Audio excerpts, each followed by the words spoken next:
여러분 안녕하십니까? 김왕식입니다. 구술 면접을 도대체 어떻게 해야 되는가 라고 하는 질문이 요즘 많습니다.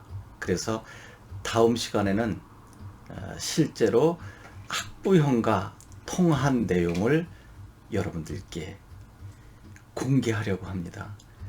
사실 통화는 하루에 7, 8통씩 하는데 부모님들이 무엇을 궁금해 하는지 여러분 듣고 싶지 않으세요? 그래서 포항에서 전화 주신 분하고 제가 녹화를 해 놓은 것이 있는데요. 실제로 현장에서 전화 통화하는 내용을 스피커폰으로 여러분들에게 공개해 드릴 것입니다. 그러면 어떤 질문이 그렇게 많을까라고 하는 것입니다. 생각보다 간단합니다. 첫째, 우리 아이는 말을 잘 못하는데요. 어떻게 해야 됩니까? 라고 하는 것. 그리고 그 포항에 계신 어머님은 세 가지 질문을 하셨습니다. 하나는 교사상을 어떻게 이야기해야 되는지 모르겠습니다. 라고 하는 것이었습니다. 자네는 어떤 교사가 될 것인가? 교단에 있으면 어떤 모습으로 학생들을 가르칠 것인가? 또는 교사가 된 동기, 계기는 무엇인가? 라고 하는 것이 개별 면접에서 항상 나올 텐데 어떻게 답변해야 될지 모르겠습니다. 라고 하는 것과 우리 아이가 여학생인데 복장을 어떻게 했으면 좋겠습니까? 라고 하는 것. 이 질문은 의외로 많이 받습니다. 그 포항에 계신 어머니께서도 그 질문을 하셨는데 제가 답변을 나름대로 해드렸고요. 그리고 자기소개서 2번에서 의미를 두고 봉사활동한 거, 어떤 것을 어떻게 이야기해야 할지, 그리고 느낀 점, 배운 점을 어느 정도로 이야기해야 될지 모르겠습니다. 라고 하는 것.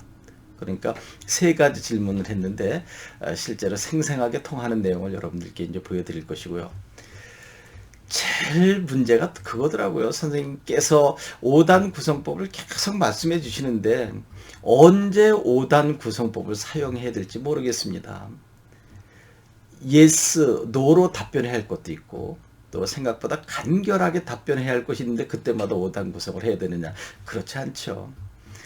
여러분이 부여받은 문제, 제시문으로 받은 문제를 5단 구성으로 접근할 수는 있을 것입니다. 그런데 반드시 그 5단 구성법을 이야기할 필요는 없어요. 두 가지로 하면 좋을 것도 많습니다. 저는 이 문제에 대해서 이렇게 생각합니다. 라고 두 가지식으로 이야기해 놓고 왜 그렇게 생각하는지 이유 근거를 쭉 이야기하는 것만으로도 충분한 답변이 있으니까 그것은 그때그때 알았으면 좋겠고요.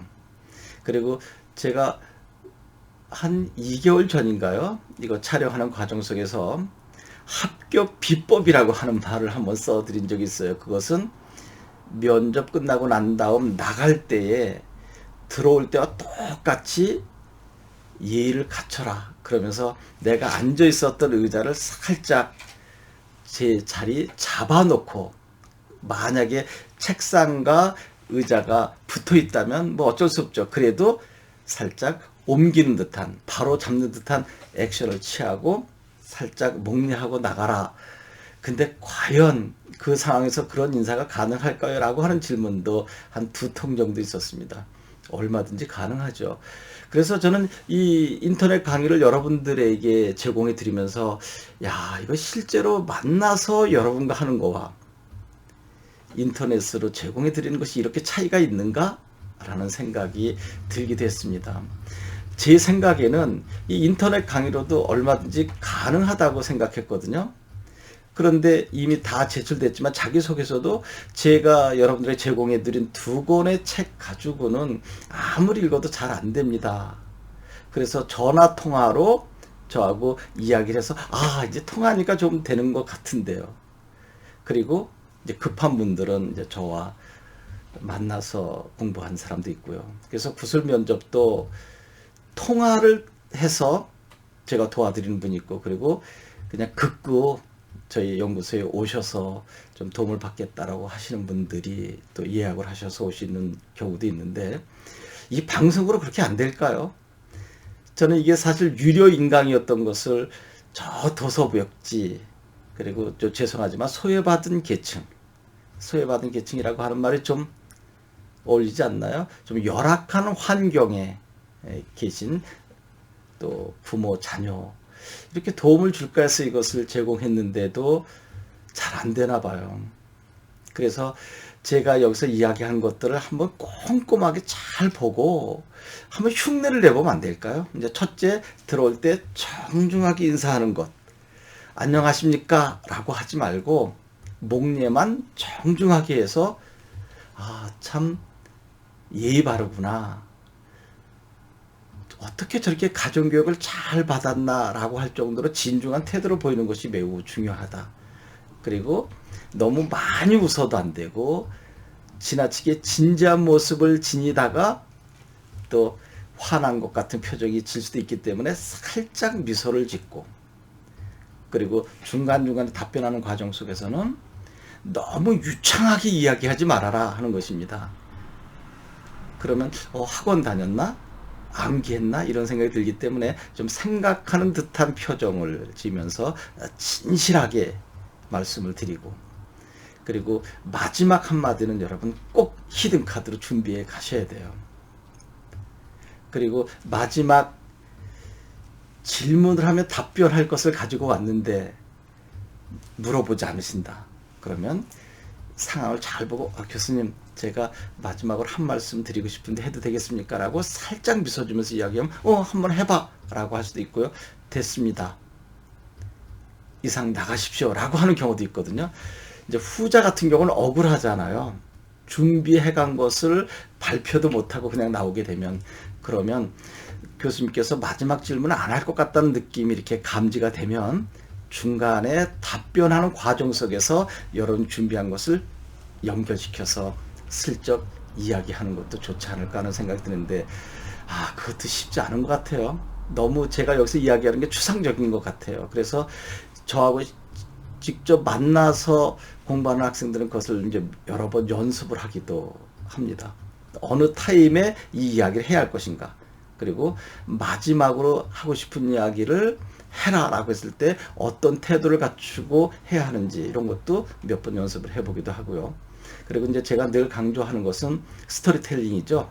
여러 개의 낱말을 놓고 이것을 교육적 측면으로 5단 구성에 맞게 1분 30초 정도 스토리 만들어가는 과정.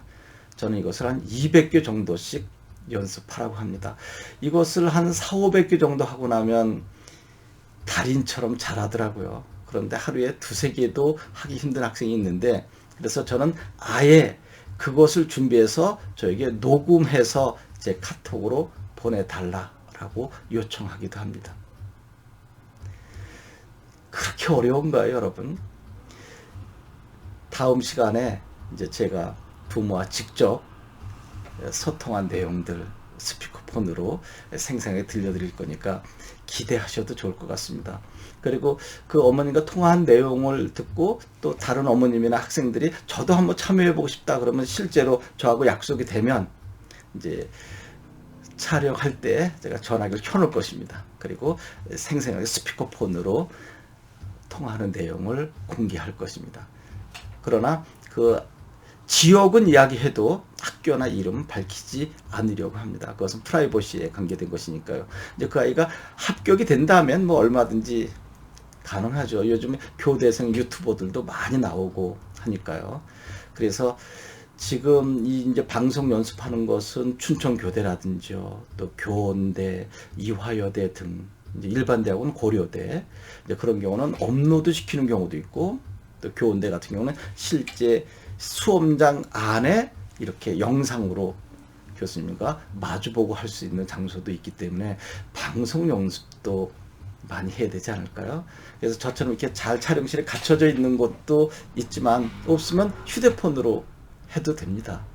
그렇게 해서 꾸준히 연습하면 될 거예요. 너무 걱정하지 마시고, 그리고 궁금하신 것이 있으면 언제든지 저에게 연락 주시면 제가 직접 통화를 할 겁니다. 그래서 그 어머님도 정말 받으시네요 라고 하는데, 그러면 정말 받죠. 제가 전화번호까지 알려드렸는데 안 받으면 되겠습니까? 편안하게 꾸준히 연습하면 될 겁니다. 여러분 다음 시간 꼭 기대해 보셔도 좋을 것입니다. 고맙습니다.